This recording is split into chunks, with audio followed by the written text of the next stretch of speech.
ഫ്രണ്ട്സൊക്കെ ആയിട്ട് ഈവനിങ് ഒന്ന് കറങ്ങാൻ വേണ്ടിയിട്ട് വടാട്ടുപാറ വരെ പോയതാണ് കേട്ടോ ഞങ്ങള്. ഇപ്പോഴത്തെ ഒരു സീസണിൽ എല്ലാവരും പോകുന്നൊരു മേജർ സ്പോട്ടാണല്ലേ വടാട്ടുപാറ വെള്ളച്ചാട്ടം.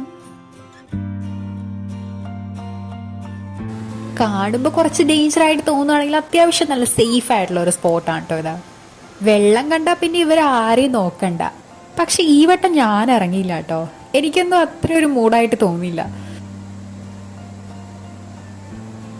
സോ ഞാൻ കാടൊക്കെ കണ്ട് വെറുതെ അങ്ങോട്ടും ഇങ്ങോട്ടും നടന്നു. അവിടുന്ന് ഞങ്ങൾ നേരെ പോയത് ഭൂതത്താൻകെട്ട് ഡാമിലേക്കാണ്. സത്യം പറഞ്ഞാൽ ഡാമിൽ നിന്ന് മീൻ വാങ്ങാനതും പറഞ്ഞിട്ടാട്ടോ വീട്ടിൽ നിന്ന് ചാടിയത്. ഇതിപ്പോ എളുപ്പമായില്ലേ, മീനും കിട്ടി, കൂടെ ഞങ്ങളുടെ കുളിയിൽ നടന്നു. പിന്നെ ഞങ്ങൾ കുറച്ചു നേരം വ്യൂ ഒക്കെ കണ്ട് എൻജോയ് ചെയ്ത മീനും വാങ്ങി പയ്യെ ഫുഡൊക്കെ അടിച്ച് വീട്ടിലേക്ക് പോന്നു. That's it.